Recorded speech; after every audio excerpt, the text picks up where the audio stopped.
Hey, it's Craig. You may recognize me as Stuttering Craig from way back in the old internet days. Glad you guys found me. Thanks so much for hitting the play button today. And if you are new, make sure you hit the subscribe button and, of course, the thumbs up button because that's great. After this video is done, do me a favor, head down to the comment section and provide me with some insight on this video.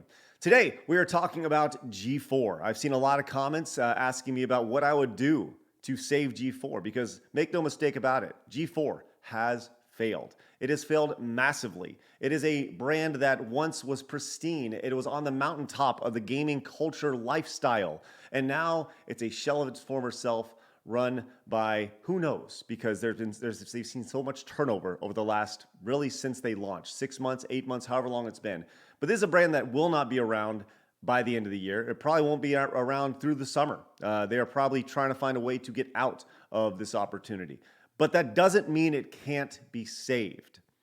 There's a lot that needs to be changed when it comes to G4. But right now, whatever it is they're doing is not working.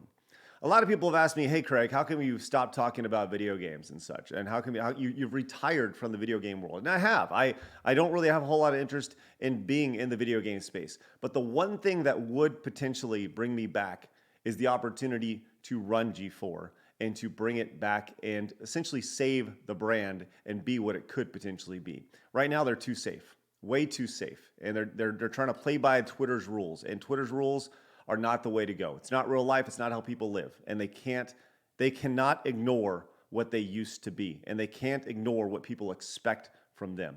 And G4 is failing on all accounts. G4 is not authentic.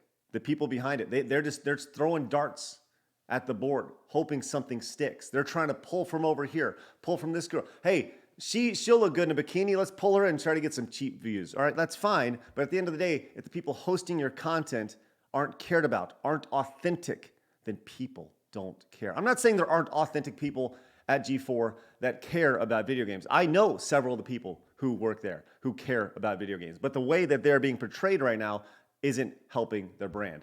It's a tarnished brand right now. It needs an entire reboot, which they're trying to do. They tried to switch from G4 to X-Play. But man, oh man, do I have some ideas. I mean, what do I know? I mean, I'm only a guy who started a company that essentially wrote the playbook on how to be a content creator online. I mean, I'm only a guy who is responsible for 4 billion views of a brand and his shows and creating merchandise and live events and eventually making video games. I mean, what do I know? I mean, I'm just a guy who was responsible for almost 40 million views a month on YouTube with Screw Attack, based around a content strategy that was built around personalities. And I mean, but what do I know at the end of the day? What I know is that I can save G4. And that's crazy to say because it needs saving. Otherwise, it will not last. So G4, give me a ring if you're interested. You guys have a great day. I'll see you guys later. Bye-bye.